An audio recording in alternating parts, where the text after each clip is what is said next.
오늘 우리가 함께 읽은 이 모세 이 말씀 속에서는 이제 모세가 자신에게 주어진 한평생의 모든 일들을 이제 마무리해가는 그런 절차들이 어떠했는가 하는 것을 소개해주고 있습니다. 여호수아를 이제 세워서 모세가 감당했던 그 일들을 뒤이어서 마지막 주어진 자신의 본분을 감당하게 하는 일, 그리고 그에게 하는 어떤 당부 또 부탁, 그런 이야기들이 쭉 소개가 되고 있고, 안타까운 것은 뭐냐면 하나님께서 이제 여호수아를 세우시고 그에게 해주시는 그 말씀의 내용이 참 미래가 밝은 내용이 아니라 여전히 그들은 지나온 세월 동안 하나님 앞에 대했던 그들의 모습처럼 이 후대에도 그들이 여전히 하나님을 멀리하고 떠나갈 것에 대해서 이야기해주는 그런 메시지가 전달되고 있음을 우리가 보게 됩니다. 그래서 우리가 이런 내용들을 보면서 새로운 어떤 일들을 맡아서 시작하는 그런 사람에게 내가 한번 이 일들을 잘 감당해봐라. 그러나 그게 잘 되지 않을 거다. 이렇게 하는 말입니다. 참 힘든 이야기죠.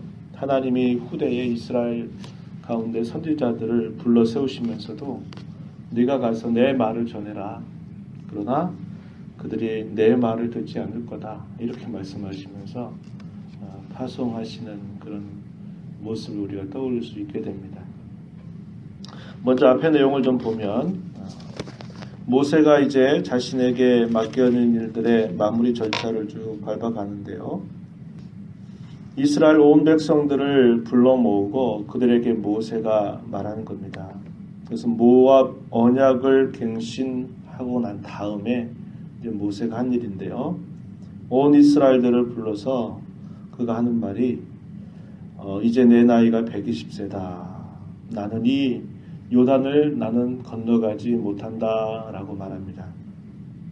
이것은 하나님께서 이미 모세에게 그 전에 하셨던 말씀의 내용이지만 이러한 내용들을 온 이스라엘을 두고 공적으로 아마 소개하는 것은 아마 처음일 겁니다. 이렇게 자신이 요단강을 건너지 못한다. 바로 옆에 있는 그 요단강, 그걸 보면서 나는 그 땅에 건너지 못한다고 하나님께서 말씀하셨다. 이렇게 이야기하면서 그 백성들에게 또 하나님이 여전히 그들과 함께 하실 것을 그들에게 상기시켜 줍니다. 3절 보면 여호와께서 이미 말씀하신 것과 같이 내 하나님 여호와께서 너보다 먼저 건너가서 이 민족들을 내 앞에서 멸하시고 내가 그 땅을 차지하게 할 것이며 여호수아는 내 앞에서 건너갈지라. 여호수아를 자신이 섰던 자리에 이제 세우면서 백성들로 하여금 이제 그가 지도했던 모든 일들을 자신이 더 이상 하지 않을 것이며 여호수아가 이 일들을 맡아서 할 것임을 이제 분명하게 소개해 주는 거죠. 여호와께서 너보다 먼저 건너가신다. 이 민족들을 내 앞에서 멸하실 거다. 그 땅을 차지하게 할 것이다. 하나님께서 일하시는 하나님의 그 모습을 잘 표현해 준 겁니다. 하나님께서는 항상 앞서 가셔서 항상 어떤 일들을 준비하고 필요한 것들을 챙기시고 그러한 일들이 성사되도록 하시는 분이심을 말해주는 겁니다. 복음을 전할 때 어떤 사람이 그 복음의 말씀을 듣고 그가 돌아오는 것은 그의 마음이 열려있기 때문이고 그의 마음이 열렸다라는 것은 하나님께서 그의 마음을 열어주셨다 이 말입니다. 그러니까 항상 하나님이 어떤 일들을 성취하고 이루시는 데 있어서는 하나님이 가서 먼저 가셔서 항상 그 일들이 성사되도록 준비하시는 분이심을 알게 돼요. 또 그 백성들의 뒤에 호위하셔서 그 백성들로 하여금 하나님이 의도하시는 그런 걸음을 따라 가시도록 항상 또 뒤에서 그들을 이렇게 호위하시면서 이끌어 가시는 그런 하나님의 손길을 보게 되죠. 모세는 이스라엘 백성들로 하여금 나는 너희와 함께 갈 수 없다. 나는 여기까지다. 이렇게 말하면서 하나님이 그에게 하셨던 그 말씀의 내용을 온전히 순종하는 모습을 보게 되죠. 우리가 히브리서 3장 초두의 말씀을 보면서 모세가 하나님 앞에 충성하기를 하나님의 집에 아주 온전하게 충성했던 종으로 소개해 주는 것을 보게 되죠. 모세가 바로 그런 모습으로 일평생을 산 것입니다. 하나님께서 말씀하시니 그 말씀하신 것에 따라서 그가 움직이고, 하나님께서 말씀하시니 그 말씀에 따라서 내가 여기까지구나 하는 것을 알고 그 자리에서 자신의 임무를 마치려고 하는 그런 모습은 대단히 그의 순종이 얼마나 하나님 앞에 아주 온전한 순종의 모습으로 하나님을 섬겼는가 하는 것을 잘 보여주고 있다 이 말입니다. 그 백성들에게 굉장히 불안할 것이었어요. 모세가 함께 가지 않는다. 우리가 과연 이 땅에 어떻게 들어가서 가나안 7족들을 다 무찌르고 그 땅을 차지할 수 있겠는가 불안에 떨 수 있는 그들에게 아니다. 하나님은 이제까지도 앞서 행하시면서 한 것처럼 하나님은 여전히 여러분들과 함께해서 하나님 먼저 행하시면서 모든 대적자들을 파할 것이고 약속하신 그 땅을 차지하도록 해주실 것이다 라고 그들의 마음을 북돋아 주게 됩니다. 그러면서 그들을 향해서 6절 보니까 너희는 강하고 담대하라 두려워하지 말라 그들 앞에서 떨지 말라 이는 내 하나님 여호와 그가 너와 함께 가시며 결코 너를 떠나지 아니하시며 버리지 아니하실 것이기 때문이다. 이렇게 그 백성들을 향해서 소개하는 겁니다. 앞서 가시죠. 함께 가시죠. 떠나지 아니하시죠. 버리지 아니하시죠. 하나님이 그렇게 그들과 함께 행하실 것을 이렇게 이야기하고, 그리고 나서 이제 모세가 이제 여호수아를 그들 앞에 불러 세운 다음에 모세에게 또 이렇게 말하는 겁니다. 7절 너는 강하고 담대하라 너는 이 백성을 거느리고 여호와께서 그들의 조상에게 주리라고 맹세하신 땅에 들어가서 그들에게 그 땅을 차지하게 해라. 그리하면 8절 여호와 그가 내 앞에서 가시며 너와 함께 하사 너를 떠나지 아니하시며 버리지 아니하시리라.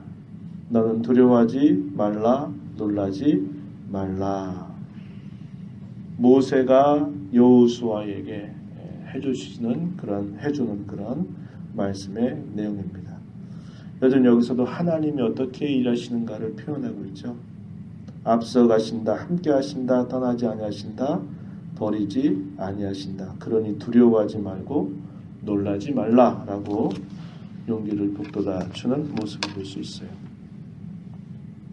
자, 그리고 나서 모세가 그 율법의 말씀들을 이렇게 기록을 해서 여호와의 언약궤 매는 레위 자손 제사장들 그리고 이스라엘 모든 장로들에게 그것을 건네면서 그들에게 이렇게 말하는데 매 7년 끝 그때가 면제년이죠. 면제년. 이 면제년에 맞는 초막절이 될 경우 온 이스라엘 백성들을 다 여호와 앞에 모아서 그들에게 율법의 말씀을 낭독해서 온 이스라엘에게 듣게 하라 이렇게 당부합니다. 그렇게 하시는 목적은 뭡니까? 13절 끝자락에 보면 내 하나님 여호와 경외하기를 배우게 할지니라 이렇게 소개하고 있어요. 그래서 면제년 제7년에 맞는 초막절기에는 온 이스라엘 백성들을 다 모아서 이 율법의 말씀을 그들에게 낭독하게 하는 일을 하도록 명령하는 것을 보게 되죠. 죄송합니다. 우리가 지난 몇 주 전에 지난 감사주일날 살폈던 내용을 기억할 겁니다. 이스라엘 백성들이 느헤미야의 지도하에서 그들이 성벽의 공사를 52일 만에 마무리하고 그리고 나서 그들이 율법의 말씀을 엑스라 학사를 중심으로 해서 그 말씀을 쭉 낭독하면서 한 6시간 가까운 시간 동안 율법의 말씀을 듣는 중에 그들이 울면서 그 말씀 앞에서 탄식하고 회개하고 하는 그런 놀라운 일들이 일어나게 되죠. 그런 일과 함께 주어졌던 이스라엘의 절기가 뭐냐면 그 당시 7월을 맞아서 초막절기를 이제 앞두고 있는 때를 맞게 되면서 그들이 그 율법의 말씀을 따라서 자신들이 거주하는 곳에서 나와서 광야라든지 또 수문 앞 광장, 자신들이 살고 있는 그 바깥으로 나와서 나뭇가지를 가지고 거기에다가 장막을 만들고 거기서 일주일 동안 지내면서 그들이 초막절을 지키게 되죠. 근데 그것은 억지로 지키는 그런 절기가 아니라 감격스럽게 지켰던 절기로서 여호수아 시대 이래로 이렇게 이 초막절기를 감사와 기쁨으로 지켰던 때가 없었다라고 말하죠. 왜 그렇습니까? 이 말씀을 우리가 생각해 보는 거죠. 초막절기 이때에 여호와의 말씀을 율법책을 낭독하는 그런 모습을 우리가 떠올려 볼 수 있는 것이죠.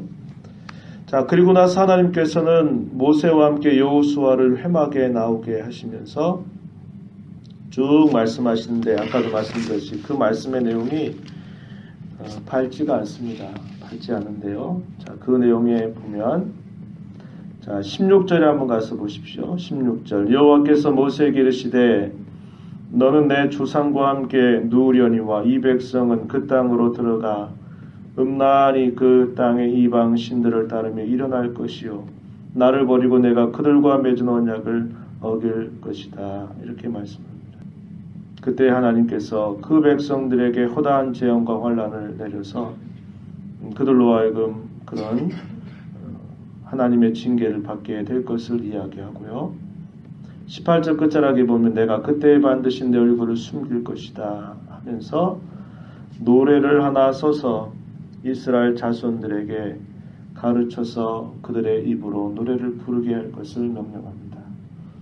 밝고 기쁨과 감사, 찬가가 아니고 어떤 노래냐? 슬픔의 노래입니다. 슬픔의 노래.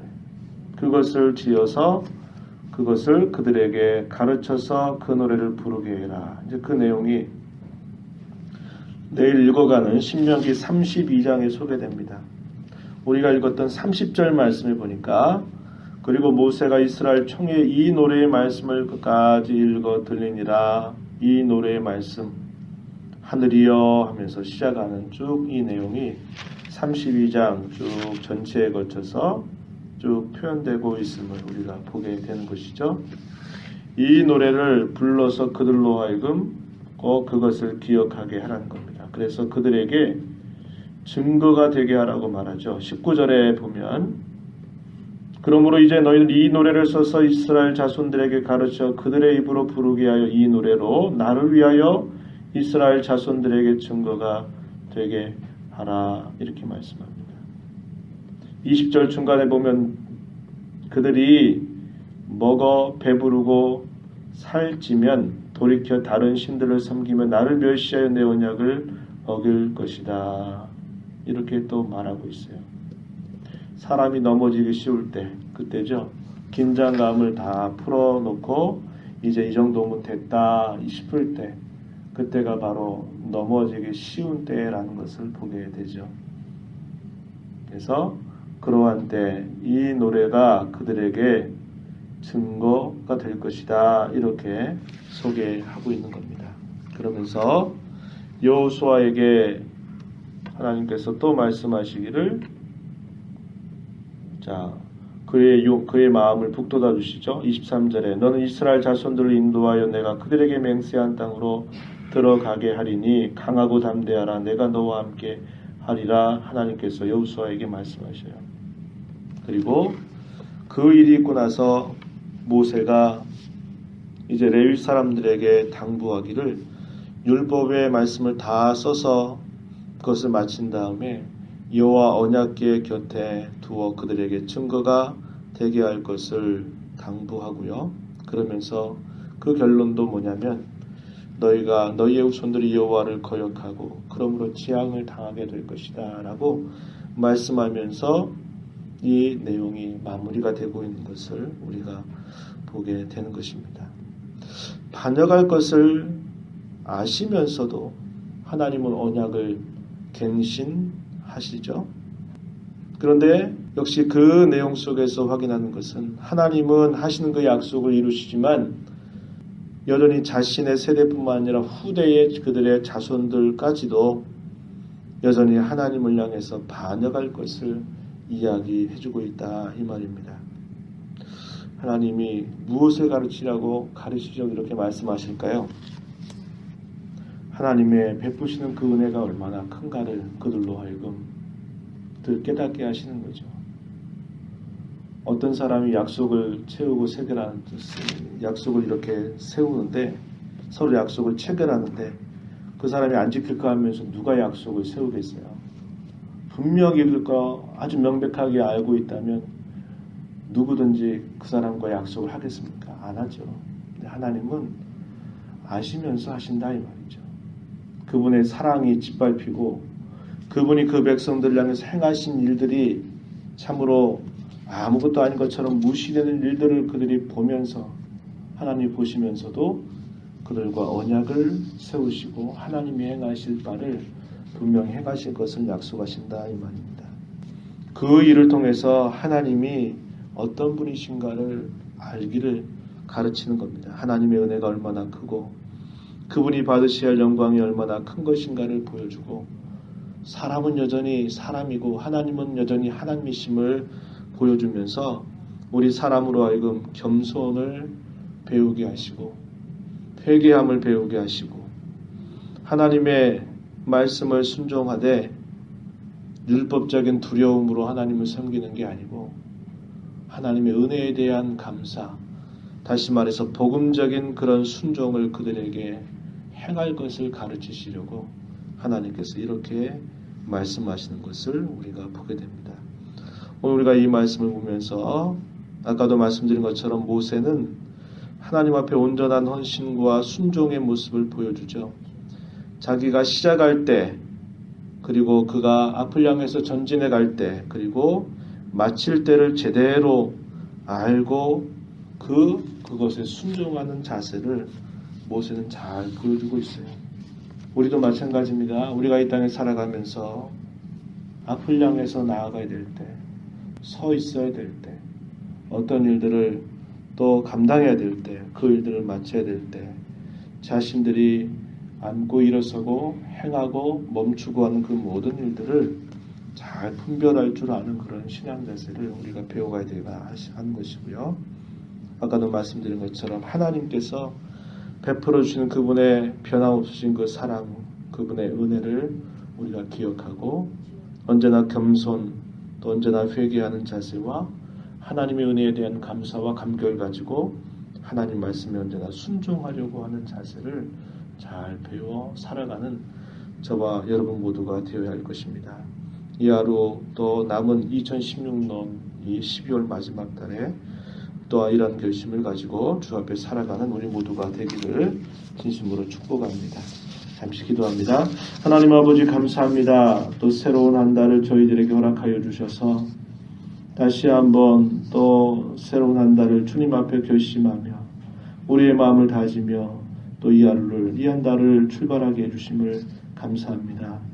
하나님 아버지 저희가 2016년도를 잘 돌아보고 또 결산하고 마무리하고 또 준비해 갈 수 있는 복된 한 달이 되도록 우리 모든 성도들 또 교회, 가정 주께서 크신 은혜를 베풀어 주시며 함께하여 주시옵소서. 하나님의 은혜를 늘 기억하면서 하나님의 은혜에 대한 감사와 감격이 우리의 삶 속에 끊이지 않게 하시고 하나님의 은혜에 대한 감사로 그 은혜에 대한 감사로 하나님 앞에 늘 순종하고 하나님을 사랑하고 하나님의 뜻을 즐거워하는 저희들의 삶이 되도록 늘 붙잡아 주시고 인도하여 주시옵소서. 예수님 이름으로 기도하옵나이다. 아멘.